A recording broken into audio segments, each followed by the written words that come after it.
안녕하세요. 대한민국 묘지경매일인자 경매노마트 도광문입니다. 저는 이집트 후르가다에 와 있습니다. 제가 쇼츠로 최근에 너무 여행 영상을 올려드린 것 같아서 이번에는 한번 투자 이야기를 해보려고 영상을 찍어보려고 합니다. 아시는 분들은 아시겠지만 제가 최근에 치아 교정을 시작해서 입 모양이 좀 부자연스럽고 발음이 좀 좋지 않을 수 있는 점 여러분들이 양해해서 들어주시면 감사하겠습니다. 오늘은 제가 좀 편하게 이야기를 한번 해보려고 하는데, 오늘 제가 여러분들과 나누어 볼 이야기는 농치증 그리고 반려에 대한 이야기를 한번 해보려고 합니다. 우리가 묘가 임야에도 있고 농지에도 많이 있습니다. 사실 지방으로 갈수록 저는 농지에 좋은 묘가 더 많다라고 말씀드립니다. 왜냐하면 시골 분들이 내가 땅을 가지고 있을 때 그 땅 자투리에다가 묘를 많이 쓰기 때문에 그렇습니다. 우리가 농지에 있는 묘지를 낙찰받으려면 결론적으로는 농치증이 필요합니다. 자, 그렇기 때문에 여러분들도 농지증 신청을 많이 해보셨을 텐데, 신청을 많이 해보신 분들은 그만큼 반려 또한 많이 받아봤을 거라고 생각을 합니다. 뭐 거리가 멀어서 안 된다, 묘가 있기 때문에 뭐 형질이 변경되어서 농지증 발급이 어렵다, 이런 다양한 사유가 있는데, 여러분들이 반려받은 사유 중에서 가장 황당했던 사유는 어떤 사유였습니까? 저도 최근에 농취증이 나오지 않은 적이 있습니다. 저 역시 신이 아니기 때문에 모든 물건을 농취증을 발급받을 수는 없습니다. 근데 좀 그 이유가 특이해서 한번 담당 공무원분과 통화한 내용을 여러분들께 들려드리고 한번 이야기를 나눠보려고 합니다. 회원님 농지취득 자격증명 발급을 전국에 여기저기 하시잖아요. 예, 네. 농취는 3년 동안 한 걸 봐야 되고요. 네, 최근 3년 동안 걸 보는 거고요. 네, 회원님이 취득한 게 전국에 여기저기를 하셨는데 네, 전부 다 묘지가 있는 부지였어요. 네, 그래서 제가 해당 필지들을 등기부 등본을 봤는데 네, 회원님이 취득했다가 얼마 안 돼가지고 다시 매매한 것들도 봤고요. 네, 그리고 회원님이 이제 취득한 부분들이 다 묘지 부지였던 것도 봤고요. 네, 그 선생님이 거주를 하고 있는 게 여기 인근에 거주하신 것도 아니었고 네, 저기 멀리 거주하시면서 여기 지금 140, 198이었나 그러면 한 지금 60평도 안 되는 그 면적인데 네. 멀리서 여기까지 와가지고 농업 경영을 한다는 것도 그것도 좀 현실성이 없다고 위원님들이 판단을 하신 거고요. 자, 통화 내용 들어보니 어떠십니까? 저는 농지증이 안 나왔습니다. 근데 안 나온 이유가 제가 3년간 취득했던 농지가 다 묘가 있었고, 또 제가 낙찰받은 땅에 등기를 떼어 보니까 다 단기 매도를 했기 때문에, 그래서 농지증이 안 나왔습니다. 그러니까 1억을 보시는 담당자분들은 꽤 계십니다. 근데 이분은 정말 집요하게 그 땅에 등기까지 떼어 보신 겁니다. 이렇게 말씀드리면 좀 뭐하지만 제가 3년간 매도한 농지가 좋게 100건 넘을 것 같은데 당연히 안 나올 만한 것 같습니다. 자, 오늘 제가 이 말씀을 드린 이유는 뭐냐면, 사실 이런 이야기는 유튜브를 통해서 전달을 드리지 않으려고 했습니다. 그러니까 수강생분들은 아시겠지만 제가 늘 강조하는 게 이런 부분인데, 그래도 여러분들이 조금 유튜브 구독자분들이 실수를 하지 않았으면 하는 바람에서 이제 공유를 해드리는 거니까 잘 참고하셔서 적용하면 좋을 것 같습니다. 자, 첫 번째는 우리가 농지증을 신청했을 때 지금 농지법 개정 이후에 담당 공무원들이 원래 원칙상 이 신청자의 3년간의 농지증 신청 이력을 다 확인할 수가 있습니다. 다 확인을 해서 뭐 그 땅이 묘가 있는 땅이었는지 볼 수도 있겠죠. 근데 만약에 내가 3년간 10건을 신청했는데 그 10건 모두가 묘가 있는 땅이었다, 그럼 담당자가 의구심을 가지지 않겠습니까? 그래서 우리가 유의해야 될 거는, 첫 번째는 담당자들이 우리 신청 이력을 볼 수가 있다. 두 번째, 그렇기 때문에 너무 단기간 내에 농지증을 많이 신청하는 것은 좋지가 않습니다. 자, 예를 들면 이런 거죠. 제가 서울에 있는데 주말 농장 용도로 전라도의 농지 한 건, 경남에 한 건, 경북에 한 건, 충북에 한 건, 일주일 사이에 이 4건의 농지증을 신청을 한 겁니다. 자, 근데 이 신청 이력들이 담당자들끼리는 서로 쉐어가 된다는 겁니다. 이 도광민이라는 사람이 서울에 거주하는데 농지증을 신청을 했다. 근데 일주일 동안 갑자기 4건을 신청했는데 위치가 다 제각각인데 공통적으로 여기에 다 묘가 있다. 이 사람은 농사를 지을 목적이 아니고 투기의 목적이 강하다고 볼 수 있지 않겠습니까?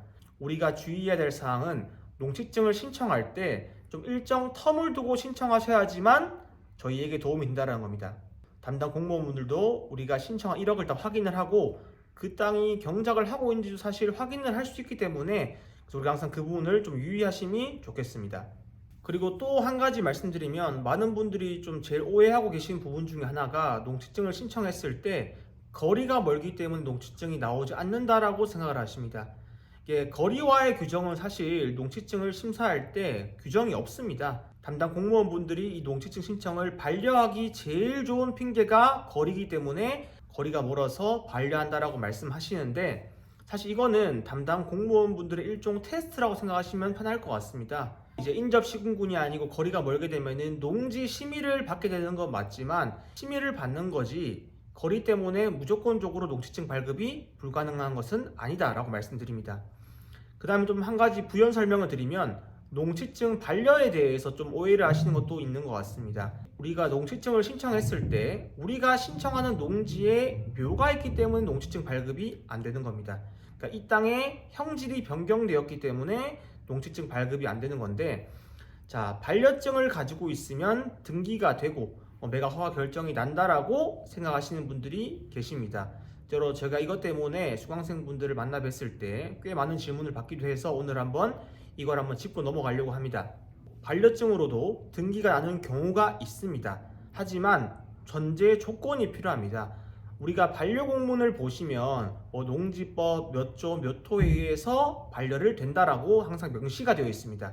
근데 우리에게 필요한 거는 농지법 제2조 1호에 따른 농지법상 농지가 아니다라는 문구가 명시된 반려증에 한해서만 우리 정상적으로 매각 허가 결정을 받고 등기를 칠 수가 있는 겁니다. 그러니까 농지법 제2조 2호, 3호 기타 다른 사항들은 전혀 우리에게 도움이 안 되는, 그러니까 그걸 내더라도 보증금을 돌려받을 수 있지도 않습니다. 사실은 무조건 100% 담당자들이 보증금을 돌려주지 않습니다. 우리가 사정을 해야 주는 거지. 내가 이제 반려증 받았으니까 보증금 100% 돌려받으니까 너 믿자야 본전 이렇게 생각하다가 보증금을 몰수당할 수 있다는 말입니다. 그래서 반려증으로 내가 농지를 낙찰받고 등기를 하려는 생각을 가진 분들이라면 이 부분을 좀 명확히 하시면 좋을 것 같습니다. 우리에게 필요한 거는 농지법 제2조 1호에 따른 농지법상 농지가 아니다라는 문구가 들어간 그 반려증으로만 저희가 유용하게 쓸 수 있는 거지, 그 외 부가적인 2조, 2호, 3호 형질 변경되었고 묘가 있기 때문에 발급이 안 된다라는 반려증은 저희에게 아무 쓸모짝에도 없는 반려증이라는 겁니다. 그래서 유튜브에 반려증으로 등기가 된다라고 말씀을 하시는데 이제 그거에 대해서 명확하게 설명을 하지 않으니까 자꾸 저한테 이런 질문이 들어오는 겁니다. 반려증 있으면 되니까 그냥 신청하면 되는 거 아닙니까? 라고 하시는데, 그렇게 하다가 큰 코를 다치니까 제가 명확하게 오늘 사항을 말씀드렸습니다. 농지법상 농지가 아니다라는 문구가 명시된 반려증으로만 가능하다. 자, 그래서 아까 다시 잠깐 앞에 이야기로 돌아가서 담당 공무원분이 제가 이제 농지를 너무 많이 낙찰받고 팔았고 다 묘가 있었기 때문에 그런 모종의 이유로 농지증 발급을 거부하신 겁니다. 사실 제가 봤을 때 심의도 안 한 것 같습니다. 심의가 제가 신청한다고 해서 바로 열리는 게 아닌데 제가 농지증을 신청하고 바로 다음 날인가 심의를 했다라고 말씀하시더라고요. 그래서 원래 농지증이 나오지 않았을 때 제 경우에는 행정심판이나 행정소송을 추천드리지 않습니다. 내가 드리는 시간 대비 아웃풋이 떨어지기도 하고 사실 제가 이긴다는 100%의 보장도 없습니다. 담당자분이 단호하게 말씀하셨지만 좀 괘씸하다고 느껴졌기 때문에 하나의 콘텐츠로서 이 농지증에 대해서 행정소송을 한번 진행을 해보려고 합니다. 실제로 지금 소를 제기한 사항이고 여러분들에게 하나의 교보제가 되기 위해서 이건 제가 사례처럼 계속 지속적으로 안내를 드리겠습니다.